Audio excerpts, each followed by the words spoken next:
জীবনে আমরা কিন্তু এরকম চাকরি জীবনে আমার প্রায় 32 বছর চাকরি এরকম দেখে নাই। তাহলে শিক্ষার মধ্যে কোন শিক্ষাটা আগে দরকার? প্রাথমিক শিক্ষা আগে দরকার।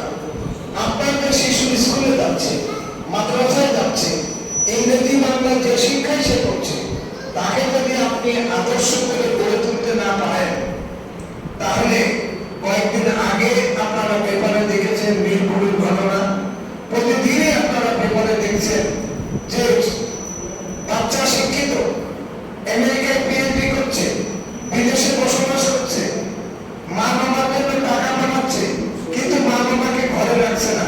কোথায় রাখছে? বৃদ্ধাশ্রমে। এবং মা বাবার সয় সম্পদ ভোগ করছে, কিন্তু মা বাবাকে ভালোবাসছে না, শ্রদ্ধা করছে না। অর্থাৎ বেহেশতে পাওয়ার জন্য যে মায়ের সেবা, বাবার যে সেবা, সেটা যদি না করে, তাহলে তো আপনি নামাজ পড়ে না, হজ করে না, যাকাত দেন না, যাই করে, তাতে আপনার কোনো কাজ আসে না, কাজে আসবে না। তাই প্রাথমিক শিক্ষা হচ্ছে আপনার স্কুল জীবনের শিক্ষা। আজকে স্কুল জীবনে আপনি ভালো মতো যদি শিক্ষা দিতে পারেন, আপনার বাচ্চা যত বড় হোক, যত শিক্ষিত হোক, মা বাবাকে সে কৃতজ্ঞতা থেকে বিচ্যুত হবে না, ভুলবে না।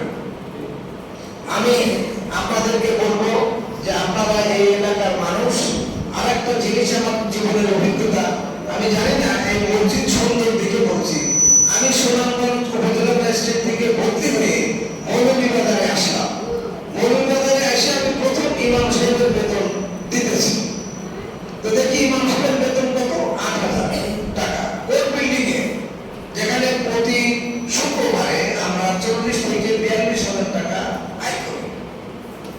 তো ইমাম সাহেবের বেতন 8,000 টাকা। তো আমি একবার বেতন বাড়িয়ে 25,000 টাকা করে দিয়ে শুরু করে দিলাম।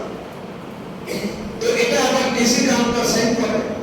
ডিসির কাছে যখন গেছে, ডিসি আমাকে ডেকে বলে যে তুমি 8,000 টাকা থেকে বাড়িয়ে 25,000 টাকা ইমামের বেতন করলে তোমার বেতন থেকে বাকি টাকা কাটা যাবে। আমি বললাম স্যার কোনো অসুবিধা নেই। তো ব্যাখ্যা দিলাম যে একজন ইমামের কিন্তু দুর্নীতি করার কোনো সুযোগ নাই।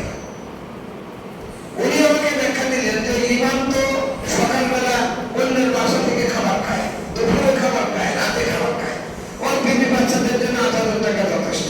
আমি বললাম যে না, আমি প্রতিবাদ করলাম। সেই প্রতিবাদের ভিত্তিতে ইমামের বেতন 25,000 টাকা করলাম। তো মসজিদের আয় অনুসারে ব্যয়।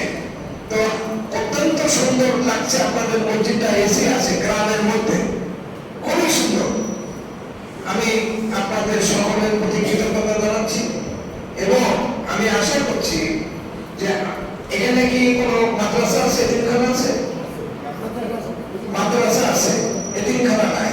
তো আমি আগে বলেছি যে আমার 2টা মহিলা এতিমখানা আছে, পুরুষের একটা এতিমখানা আছে, হিন্দুখানা আছে। আমি এই ব্যাংক থেকে এবার 300 কম্বল বিলি করেছি এতিমখানাতে। আপনাদের যদি এতিমখানা থাকে, আমার কাছে নোট থাকলেও আপনাদের এখানে আমার সাথে প্রায় ভাষার সাহেব যায় বিভিন্ন সরকারি কাজে, আমাকে রিকোয়েস্ট করে, তার সরকারের উচ্চ লেভেলে পড়াশোনা আছে, আমি একটা টেলিফোন করে দিলে কিছু কাজ হয়তো সে করতে পারে।